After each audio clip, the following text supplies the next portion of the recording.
말씀의 주인공은 다윗 왕입니다.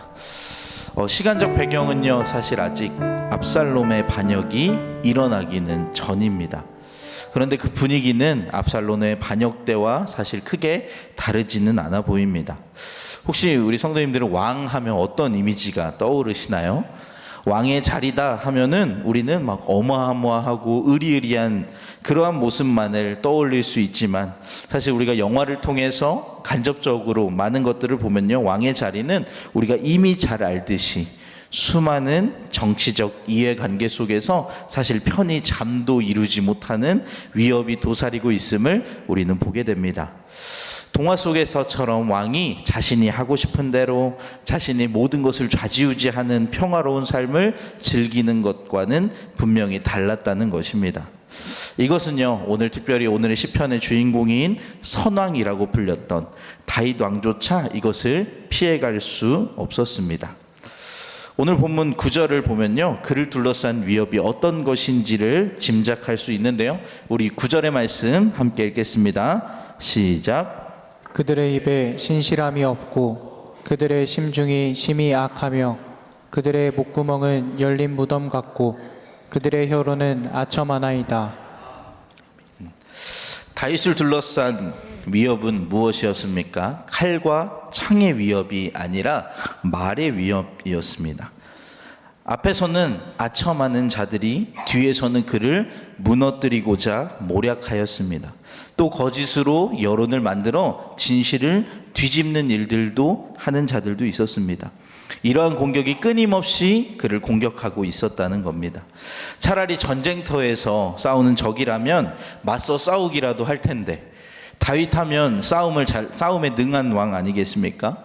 그러한 일들을 무력으로 만약에 할 수 있다면 그는 진압할 수 있을 텐데, 이렇게 말로 싸우는 자들, 모략하는 자들, 이런 적은 어디서부터 어떻게 싸워야 할지조차 감도 오지 않았습니다.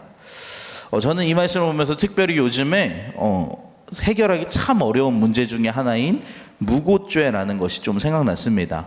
무고죄가 무엇이냐면 자신의 억울함, 자신이 당한 일이 자신이 그런 일을 하지 않았다고 밝혀야 되는 거예요. 그래서 이것들을 증명하는데 사실 너무 어려운 작업들이에요. 내가 하지 않은 일을 하지 않았다고 밝혀야 되는 거예요.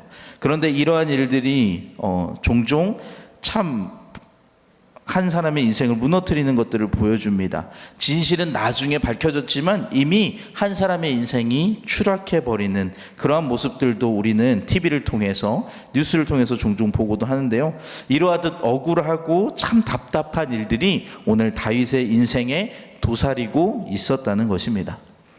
그런데 우리 성도 여러분, 이런 다윗의 삶 어떻게 보이시나요? 우리와는 너무나도 먼 그냥 성경의 이야기로 들리시나요? 오래전에 살았던 왕의 이야기로 들리시나요? 우리와는 신분이 차원이 다른 그저 한 나라의 왕의 이야기로만 보이시나요? 아니면 오히려 우리의 치열한 삶과 비슷해 보이지는 않으십니까?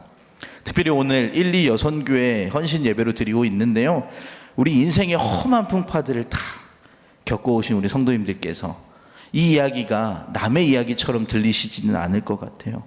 우리의 인생에도 크기만 달랐지, 스케일만 달랐지, 우리의 인생에 우리가 겪을 수 있는 억울한 일들, 우리가 우리의 삶에 만날 수 있는 우리의 현실과 너무 맞닿은 이야기라는 것입니다. 그런데 이러한 우리의 현실과 맞닿았다는 이 사실이요, 사실 우리에게 너무나도 큰 은혜가 될 줄 믿습니다. 왜냐하면 이것이 우리의 삶과 상관없는 일이 아니기 때문이에요. 우리의 삶에는 좋은 일만 있지는 않습니다. 억울한 일, 어려운 일, 삶의 다양한 문제가 언제나 존재하며 때론 그것들은 우리를 너무나도 힘겹게 합니다. 그렇기에 이러한 상황 가운데 주님께 올려드리는 이 다윗의 기도는 살얼음판과 같은 그의 인생을 한 걸음씩 걸어가게 할 수 있는 한 왕 다윗의 삶의 원동력일 뿐 아니라 동일한 인생을 살아가고 있는 우리에게도, 수많은 문제가 도사리는 우리의 인생에도 인생을 돌파할 수 있는, 그렇게 살아낼 수 있는 삶의 지혜가 될 줄로 믿습니다. 그래서 오늘의 말씀 제목을요, 사실 조금 제가 변형해서 이렇게 지어봤어요. 기도하고 기다립니다가 아니라 기도하고 기다리는 지혜다. 이러한 현실을 헤쳐나가는 한 다윗의 기도가 오늘 나의 삶을 거뜬히 이겨내게 하는 지혜로 심기는 시간 되기를 간절히 소망합니다. 그렇다면 다윗의 기도에는 대체 어떠한 지혜가 담겨 있을까요? 첫 번째로 하나님만이 해답이심을 고백하는 지혜가 담겨 있습니다. 우리 오늘 말씀 1절과 2절 말씀, 제가 1절, 우리 성도님들 2절 읽도록 하겠습니다. 여호와여 나의 말에 귀를 기울이사 나의 심정을 헤아려 주소서. 나의 왕 나의 하나님이여 내가 부르짖는 소리를 들으소서. 내가 주께 기도하나이다. 다윗은 1, 2절을 통해서 나의 말에 귀를 기울이사 나의 심정을 헤아려 주소서. 내가 부르짖는 소리를 들으소서. 이렇게 3번이나 반복해서 주님께 이렇게 얘기하는 거예요. 주님 들어주세요. 주님 제가 간구합니다. 하나님 제 기도를 들어주세요. 특별히 여기서 심정이라는 단어가 사용됐는데요, 이것은 말이 되어 나오기 전에, 그러니까 언어가 아니라 그 안에서 나오는 신음, 탄식과도 같은 것입니다. 그러니 이것은요 잘 정리된 어떤 기도문이 아니라 말로도 다 표현할 수 없는 주님 나의 마음을 헤아려 주시옵소서. 속 끓는 나의 마음까지도 주님 다 헤아려 주시옵소서 하며 주님 앞에 부르짖는 그의 부르짖음이었다는 거예요. 그만큼 그는 절박하게 주님께 매달렸다는 것입니다. 그렇다면 이 절박한 기도를 그는 언제 드렸을까요? 우리 3절의 말씀을 함께 읽도록 하겠습니다. 시작. 여호와여 아침에 주께서 나의 소리를 들으시리니 아침에 내가 주께 기도하고 바라리이다. 우리가 잘 아는 그 아침이라는 시간입니다. 아침이라고 하면 우리는 이제 너무나 잘 압니다. 아침은 무언가 하기 이전 하루의 첫 시간이라는 의미를 가지지요. 즉 그는 눈을 뜨고 어떤 행동을 하기 이전에 가장 먼저 하나님 앞에 기도했다는 거예요. 그런데 이 행동은 어떻게 나왔을까요? 밤새 그는 이 아침의 시간만을 고대하지 않았을까요? 나의 삶에 이렇게 어려운 일들이 닥쳐있는 억울한 상황 가운데 그는 이 아침의 시간을 기다리는 거예요. 그리고 일어나자마자, 눈을 뜨자마자 하나님 앞에 기도했다는 것입니다. 사실 이스라엘 백성에게 그들의 신앙에서는 이 아침의 기도, 아침에 하나님 앞에 올려드리는 제사, 이것들은 사실 그들의 신앙의 리듬 안에 새겨져 있는 시간들이었어요.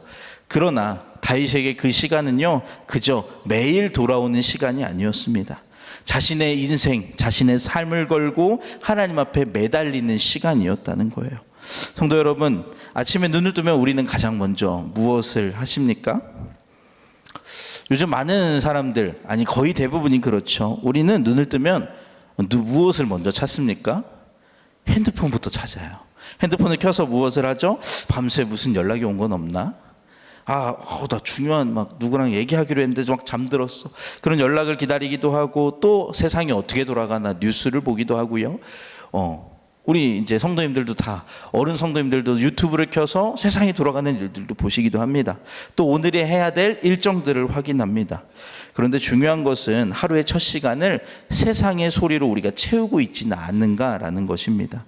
아침의 기도는요 하나님 앞에 우리의 첫 시간을 드리며 우리의 모든 처음을 하나님께 드리는 것이에요. 이러한 시간들이 우리에게 회복되기를 소망합니다. 그 무언가를 찾기보다 하나님 앞에 먼저 주님을 부를 수 있는 우리 아침이 되기를 소망합니다. 근데 이 아침의 기도는 이 시간의 개념과 또 다른 의미를 가지고 있는데요, 그것은 바로 그가 얼마나 급할 때 무엇을 붙들고 있는가를 드러내 준다는 사실입니다. 우리는 급박한 상황이 터졌을 때 무엇을 붙잡고 있습니까? 그것은요 우리가 무엇을 의지하는지를 표현해 줍니다. 우리는 하나님 앞에 이 자리 가운데서 여쭤본다면, 우리 정말로 우리에게 닥친 문제가 닥쳤을 때, 우리에게 급박한 일이 생겼을 때 무엇 하시겠습니까? 라고 물어본다면 우리 여기서는 그렇게 이야기할 수 있을 것 같아요. 당연히 하나님께 기도하죠. 당연히 새벽 기도부터 시작하죠. 당연히 우리가 하나님을 의지하죠. 그러나 정작 우리의 삶에서 정말로 문제 앞에 설 때에 우리는 이 말을 쉽게 할 수 없을 수 있습니다. 우리가 문제 앞에 서게 되면 우리가 전화기를 붙들기도 하고, 어떠한 통장을 붙잡고 있을 수도 있고요. 또 사람을 붙잡고 이 문제를 어떻게 해결해야 되는가 가장 먼저 사람을 찾을 수도 있습니다. 또한 내가 가진 능력을 붙들고 있을 수도 있습니다. 그렇게 다 하고 나서 안 되면 그제서야 하나님을 찾는 우리의 모습일 수도 있다는 거예요. 하나님, 제가 다 해봤는데 안 되네요. 하나님, 제가 다 해봤는데 역시 하나님밖에 없네요. 하나님은 때로는 그러한 과정을 통해 하나님을 찾기도 하시지만 우리의 신앙이 정말로 하나님만 의지하고 있는가를 오늘 성경은 물어보고 있는 거예요. 그뿐 아니라 때로 우리에게 기도가요, 또 하나님이요, 제가 이렇게 표현해 봤는데 마치 메인 요리에 추가하는 사이드와 같을 때가 있어요. 하나님이 중심이 아니라 하나님도 있으면 좋지, 하나님 도와주시면 조금 더 좋지, 그러면서 내가 어떠한 문제를 가지고 그 문제를 해결할 수 있는 메인은 하나님이 아니라 내가 어떠한 것을 의지하면서 거기에 기도를 붙이고 있지는 않은가라는 거예요. 그러면서 반대로 붙일 수 있다는 것은 포기할 수도 있다는 거예요. 하나님이 여러 가지 선택지 중에 하나로 있지 않은가, 오늘 말씀을 통해 솔직하게 말씀 앞에 내 자신을 비추어 보기를 소망합니다. 근데 오늘 말씀을 읽으면서 저는 처음에 그렇게 생각했어요. 다윗도 그런 거 아니에요? 다 해봤는데, 다윗 열심히 무언가 해봤는데 안 되니까 기도한 거 아닐까? 라는 생각을 했습니다. 그러나 다윗의 기도에는요, 하나님만 의지했다는, 하나님께 가장 첫 시간을 드리고 하나님만을 의지했다는 분명한 믿음이 이 아침이란 단어에 또 담겨 있더라고요. 아침은 우리에게 시간의 개념으로 또 무언가 가장 처음의 개념으로 다가올 뿐 아니라 이 당시에 유대인에게 아침이란 어둠이 물러간 상태를 이야기합니다. 무슨 이야기냐면요, 아침이란 희망이요 빛을 이야기한다는 거예요. 우리의 인생으로 비추어 보면 어둠과도 같은 인생의 유일한 빛이 하나님이시라는 거예요. 수많은 문제를 안고 살아가는 인생의 진정한 해답이 하나님께 있습니다를 고백했다는 거예요. 긴 밤과 같은 인생일지라도, 아무리 기다려도 동이 트지 않을 것 같은 인생일지라도 분명히 주님이 우리의 아침 되어 주신다라는 고백이 그 다윗의 기도 안에 담겨 있었다는 것입니다. 그렇기에 그는 그가 거느리고 있는 수많은 신하도 수많은 군사도 아니라 자신의 특출난 지혜와 무력과 왕의 권력이 아닌 하나님께 온전히 모든 것을 맡기고 기도할 뿐이었습니다. 그래서 3절 하반절은 이렇게 표현합니다. 그리고 그는 기도하고 바란다라고요. 기도하고 바란다는 것은 자신이 가진 것들로 무언가 기도하고 해보려는 것이 아니라 주님의 일하심만을 바라며 기다린다는 것입니다. 자신이 움직여서 그 결과를 내야지라는 것이 아니라 인생의 아침 되시는 건 오직 주님뿐이시다 하며 주님께 기도하고 주님의 그 놀라운 역사를 기다렸다는 것입니다. 우리의 삶의 아침은 주님뿐임을 고백하는 저와 성도님들 되시기를 소망합니다. 그런데 다윗의 고백은요, 여기서 멈추지 않았습니다. 우리 2절 말씀을 다시 한번 함께 보도록 하겠습니다. 2절 상반절에 다윗이 이렇게 고백하는데요, 짧지만 우리 함께 읽겠습니다. 시작. 나의 왕 나의 하나님이여, 내가 부르짖는 소리를 들으소서. 내가 주께 기도하나이다. 여기 특별히 그는 이렇게 고백합니다. 나의 왕 나의 하나님이여. 여기에 다윗에게 이 고백 안에 다윗의 기도에 담긴 두 번째 지혜가 담겨 있는데요, 그것은 바로 해답이신 하나님의 공의를 고백하는 지혜입니다. 당시 왕에게는요, 치리하고 다스리는 역할 안에 다스리는 그 역할 중에 중요한 역할이 하나 있었습니다. 그게 뭐냐면 바로 억울한 일을 당한 백성들이 그 왕 앞에 나오는 거예요.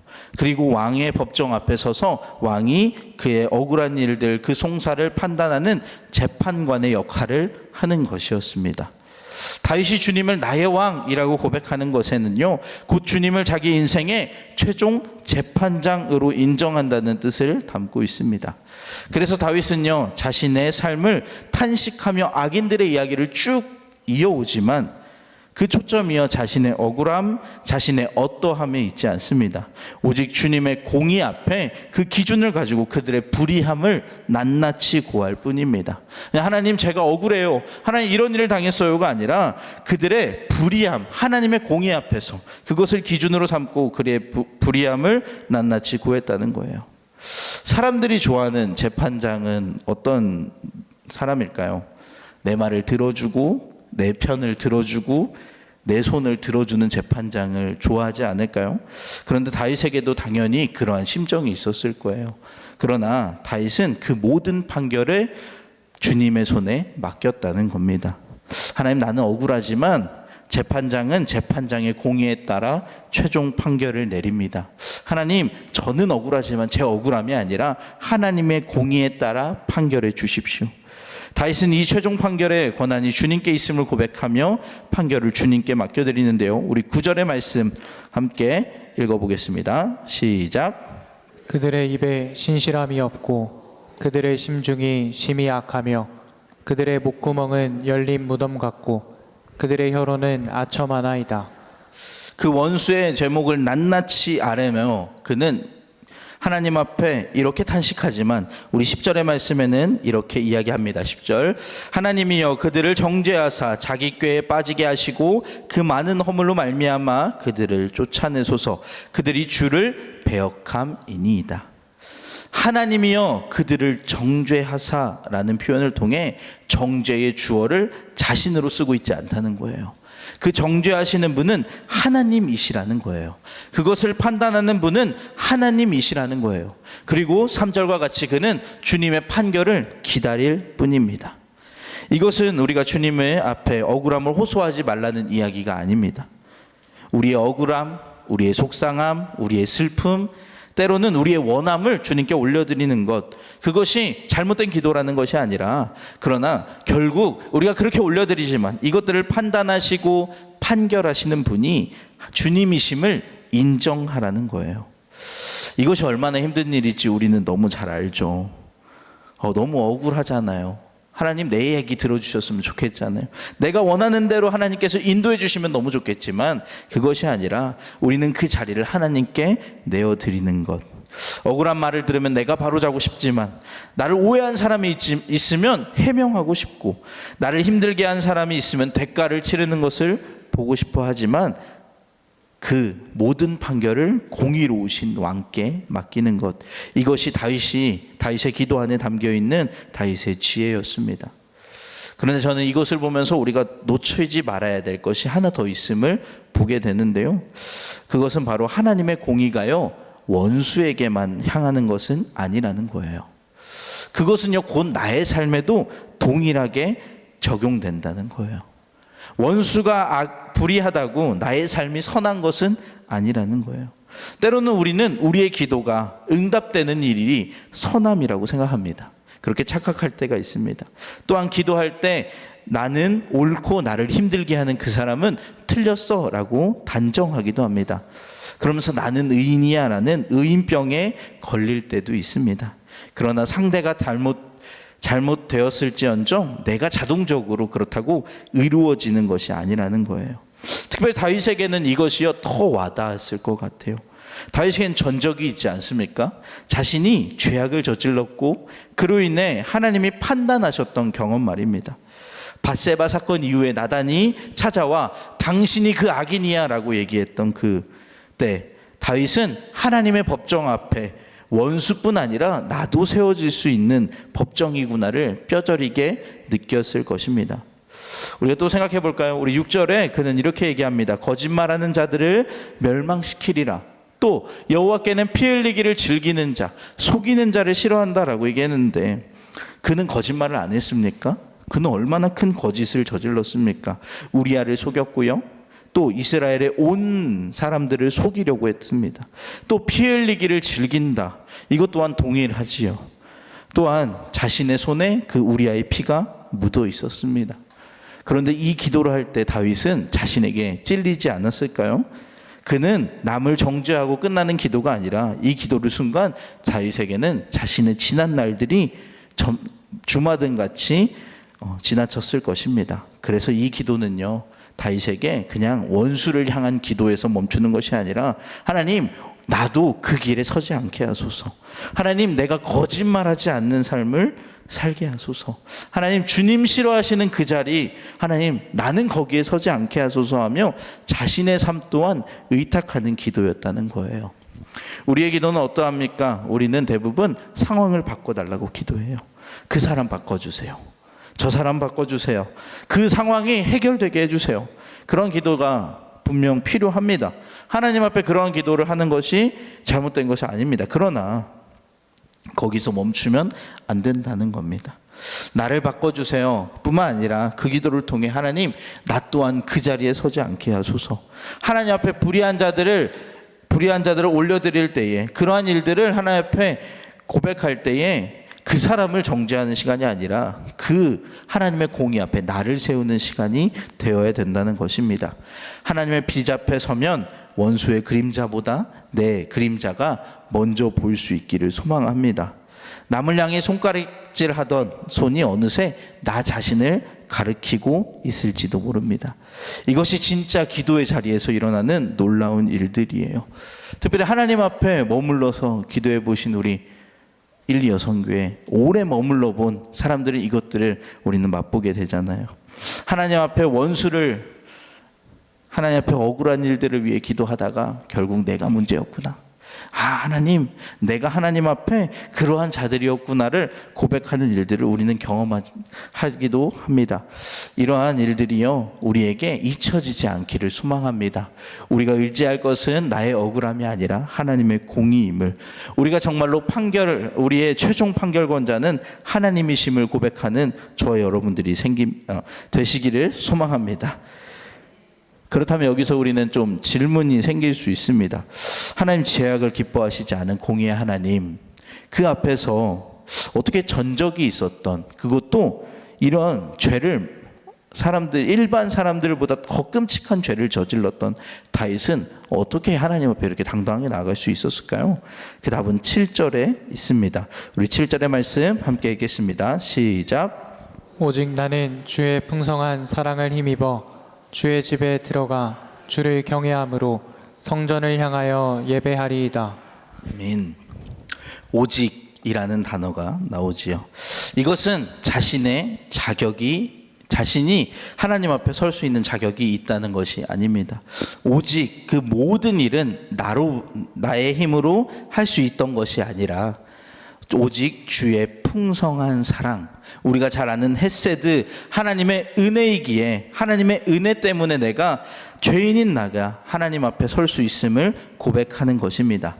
여기에 세 번째, 그의 기도 안에 들어있는 마지막 지혜가 담겨 있는데요, 그것은 바로 공의 안에 있는 사랑을 고백하는 지혜였습니다. 4절부터 6절까지는 하나님 앞에 설 수 없는 자들의 목록을 쭉 그는 나열합니다. 오만한 자, 행악자, 거짓말하는 자, 피 흘리기를 즐기는 자, 그리고 방금 본 대로 다윗 또한 자신도 그 기도의 목록에서 자유롭지는 못한 사람이었습니다. 그런데 그것을 반전시키는 것이 바로 오직 나는 하나님의 집에 들어갑니다. 누구의 힘을 힘입어? 주님의 은혜로 말미암아, 주님의 풍성하신 사랑으로 말미암아. 그가 그들보다 나아서가 아니라 오직 하나님의 풍성하신 인자하심을 힘입었기에 그가 하나님 앞에 나아갈 수 있었던 것입니다. 최근에요, 저도 내가 누구인가를 좀 돌아보는 시간이 있었습니다. 너무 사역을 하면서 또 준비하면서 여러 가지 일들을 겪으면서 억울한 일도 있었고요, 힘들 때도 있었고요, 제 자신의 체력의 한계도 경험하고, 그것이요 이제 나의 삶에 기분으로 다가오더라고요. 막 짜증도 나고 억울할 때도 있고, 내가 그래야 될까라는 생각을 잠시 하는 시간이 있었습니다. 그런데 하나님께서 다시 한번 이 하나님의 은혜로 내가 섰다는 것을 깨닫게 하시는 시간이 있었습니다. 그 말씀이 저에게 다가왔을 때 다시 한번 하나님 앞에 이렇게 고백할 수밖에 없더라고요. 하나님, 제가 이렇게, 하나님 너무 억울해요. 하나님, 이거 맞아요? 이런 짜증이 아니라, 하나님, 그저 감사합니다. 내가 할 수 있는 존재가 아니었는데 하나님께서 맡겨주셨군요. 하나님, 내가 할 수 있는 것이 아니었고 나는 사실 여기에 있을 자격이 있는 자가 아니었는데 주님께서 나를 세워주셨군요. 하나님 감사합니다 라는 고백이 나오더라고요. 근데 더 신기한 것은요, 그 감사로 인해서 저의 사명이 더 뚜렷해지기 시작했습니다. 그리고 하나님을 찬양하는 삶으로 변화되기 시작했습니다. 이러한 일들을 우리의 삶이 은혜임을 우리는 날마다 고백하고 경험해야 합니다. 은혜를 깨달은 사람에게 일어나는 변화가 바로 이런 거예요. 그러나 반대로 은혜를 경험하지 못하면요, 내가 잘나서 여기까지 왔다고 생각하며 그러한 사람들에게는 감사가 아니라 불평이 생기더라고요. 사명이 아니라 불안이 생기더라고요. 받은 것이 없다고 생각하니 감사할 것도 없고 내 힘으로 지켜야 된다고 생각하니 늘 불안할 수밖에 없는 겁니다. 그러나 결국 은혜의 고백이 있을 때에 그 사람의 전체의 색깔이 바뀜을 경험합니다. 우리 또한 동일합니다. 하나님의 은혜가 있을 때에 우리가 진정으로 내가 누구인지, 하나님의 공의 앞에 설 때에 내가 정말로 하나님의 은혜 없으면 살 수 없는 자였구나. 하나님 앞에 공의 앞에 내 자신을 세웠을 때에 하나님의 은혜가 더 뚜렷해질 줄 믿습니다. 하나님은 당장의 문제의 상황의 해결이 아니라 먼저 내 안을 변화시키십니다. 다윗이 아침에 기도를 마쳤다고 원수들이 사라졌을까요? 우리가 읽어봤지만 5절에 마지막 절까지 어디에도 하나님이 원수를 없애주셨다 할렐루야 이런 이야기는 나오지 않습니다. 그런 위협은 여전히 있었고요, 그 다윗에게는 여전히 문제는 남아 있었어요. 그런데 무엇이 달라졌을까요? 다윗이 달라진 거예요. 다윗이 처음에 하나님 앞에 억울함을 막 호소하던 이 시편의 이야기는 11절과 12절에 달라지기 시작합니다. 하나님은 이렇게 그의 고백을 바꿔주시는데요. 우리 5편 12절의 말씀 함께 읽도록 하겠습니다. 시작. 여호와여, 주는 의인에게 복을 주시고 방패로 함같이 은혜로 그를 호위하시리이다. 그는 하나님 앞에, 하나님 제가 억울해요, 하나님 불의한 자들이 있어요, 하나님 앞에 그러한 자들은 설 수 없습니다 라며 그들을 고발하던 자에서 그의 시편의 마지막은 하나님께 소망을 가진 시편으로 변화하게 됩니다. 하나님은요, 하나님 앞에 기도하는 자에게 상황과 환경을 변화시켜 주시기보다 하나님은 믿음과 담대함과 확신을 주십니다. 상황 그대로인데 그 상황을 살아내는 사람을 새롭게 하십니다.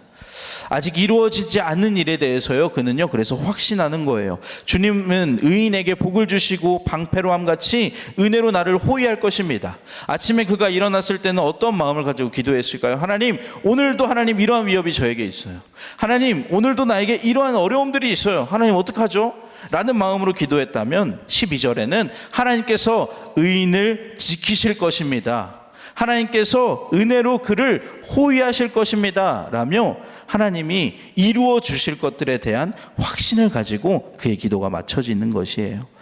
우리는요, 고난을 만날수록, 하나님 앞에 머물수록 우리의 신앙이 깊어짐을 경험합니다. 고난이요, 하나님 앞에 머무는 시간이 되고요, 그 시간이 점점 많아질수록 우리의 신앙은 점점 더 깊어지는 거예요. 여기 계신 귀한 우리 1, 2 여성교회 성교회원분들이 가장 그것들을 많이 경험하시고 체득하셨을 것 같아요. 우리가 하나님 앞에 너무 많은 고난이 있었지만 그것을 감사할 수 있는 이유는 그로 인하여 우리가 하나님의 공의를 경험했고 하나님의 은혜를 경험했고 하나님께서 우리의 신앙을 더 견고히 하셨음을 경험하셨을 것입니다. 이런 지난 세월을 우리가 돌아보며 신앙이 자란 시간은 평탄했던 시간이 아니라 하나님밖에 붙들 것이 없었던 시간이었음을 우리는 고백하게 됩니다. 그래서 그는 11절에 이렇게 이야기합니다. 그러나 주께 피하는 모든 사람은 다 기뻐하며 주의 보호로 말미암아 영원히 기뻐 외치고 주의 이름을 사랑하는 자들은 주를 즐거워하리이다. 기뻐함을 주님께서 허락해 주십니다. 주님께, 해답이 주님께 있음을 고백하며 나아가는 자에게 하나님께서 그것도 영원히 기뻐 외친다고 성경은 이야기합니다. 원수가 사라져서 주시는 기쁨이 아닙니다. 문제가 해결돼서 느끼는 기쁨이 아니라 죽게 피한 자들에게 주님께서 허락해 주시는 담대함과 확신과 믿음 안에, 주님이 나를 보호하신다는 그 믿음 안에 있다는 사실 자체가 기쁨의 이유가 되게 하십니다. 상황이 주는 기쁨과 상황이 주는 기쁨은요, 상황이 없어지면 함께 사라지지만 하나님이 주시는 기쁨은 영원할 줄로 믿습니다. 우리가 어려운 상황을 만났어도 그 가운데 그 상황을 초월하는 기쁨을 주님께서 허락해 주시고, 그것이 오늘 방패와 같이 우리를 지키실 줄 믿습니다. 이 은혜를 저와 여러분들이 더 다시 한번 기억하며 그것들을 경험하는 우리가 되기를 소망합니다. 근데 오늘 저는 결론을 이렇게 맺고 싶었어요. 특별히 우리는 맥추감사주의를 지내고 있어요. 사실 1, 2 여성교회분들에게 이 말씀은요, 이미 너무나도 잘 아는 말씀일 수 있습니다. 우리의 삶에요, 이미 체득되어 있고, 아 그래, 하나님 앞에 고난 중에 권사님 어떻게 해야 돼요? 라고 하면 기도해야죠 라고 말씀해 주실 거예요. 그것들 이미 우리는 경험해 봤으니까요. 그런데 우리가 이 맥추감사주의를 지나며 하나님께서 우리를 인도하셨던 것을 기억할 뿐 아니라 이제는 그것들을 흘려보내는 일들을 우리가 했으면 좋겠습니다. 우리에게 살얼음판 같은 시간들이 있었습니다. 잠 못 이루는 밤도 있었고, 억울한 일도 있었고, 때로는 내 자신이 부끄러워지는 시간들도 있었을 것입니다. 그런데 그 모든 시간을 지나 오늘 이 자리에 앉아 있습니다. 우리는 어떻게 왔을까요? 오직 주님의 은혜로 왔습니다. 하나님께서 우리에게 거두게 하신 진정한 열매는 이것인 것 같아요. 통장에 쌓인 무언가, 손에 잡히는 어떤 성과가 아니라 급할 때 하나님을 먼저 찾았던 아침들, 억울함을 삼키며 하나님 앞에 기도했던 그 기다림들, 그리고 나의 삶이 하나님의 은혜라고 고백하는 우리의 이 마음들, 이것이야말로 하나님이 우리 안에 거두시게 하신 열매가 아닐까요? 우리는 이제 이 열매를 다시 한번 하나님 앞에 심겨드리기를 소망합니다. 어떻게 심겨드리냐면, 우리의 인생의 후반전을 달려가는 우리에게 우리가 누구에게 나눌 수 있냐면 바로 다음 세대들이라고 생각합니다. 우리가 아침마다 경험했던 그 하나님을요, 우리 아이들도 경험해 보아야 하지 않겠습니까? 우리가 억울함을 통해 배웠던, 하나님께 맡기며 하나님께 맡길 때에 하나님이 허락하시는 그 은혜들을 다음 세대도 좀 배워야 되지 않겠습니까? 우리가 은혜로 살아왔던 것처럼 그들도 은혜로 살아야 되지 않겠습니까? 다음 세대가 살아갈 세상도요, 살얼음판 같을 거예요. 우리의 모습과는 형태는 다를 수 있으나 어쩌면 우리가 지나온 시간보다 더 차가운 얼음판이 될 수도 있습니다. 그때 그들에게 필요한 게 무엇일까요?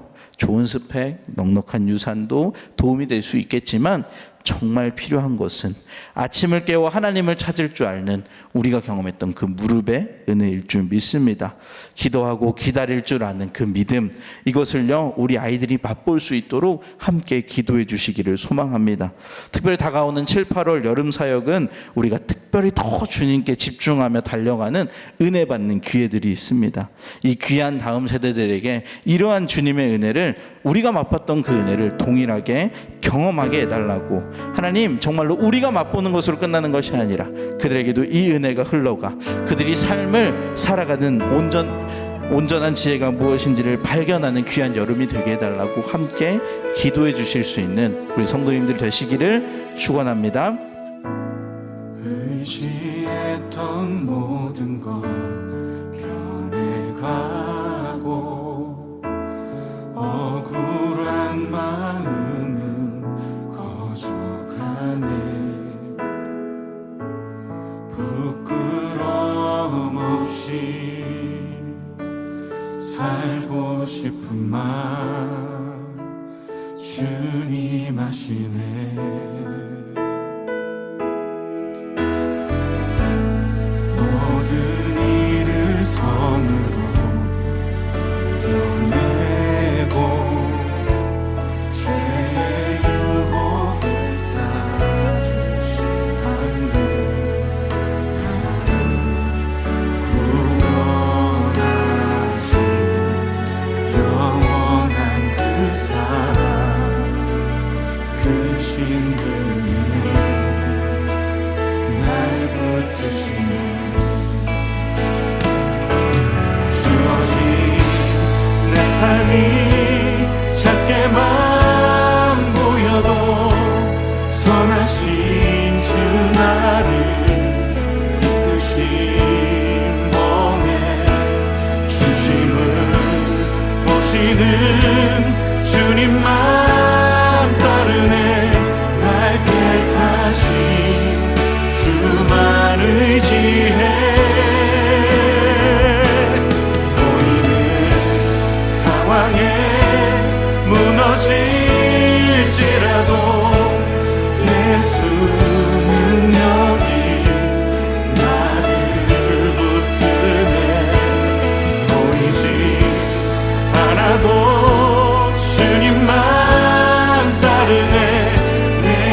보시는 주님만 따르네.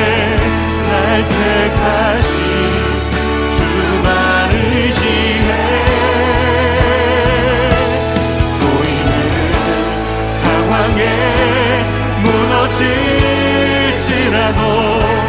예수 능력이 나를 붙드네. 보이지 않아도 주님만 따르네. 내 평생 주님을 노래. 우리 다시 한번 고백합시다. 주어진 내 삶이, 주어진 내 삶이 작게만 보여도 선하신 주 나를 이끄신 번에 중심을 보시는 주님만 따르네. 날 택하신 주만 의지해. 보이는 상황에 무너질지라도 예수 능력이 나를 붙드네. 보이지 않아도 주님만 따르네.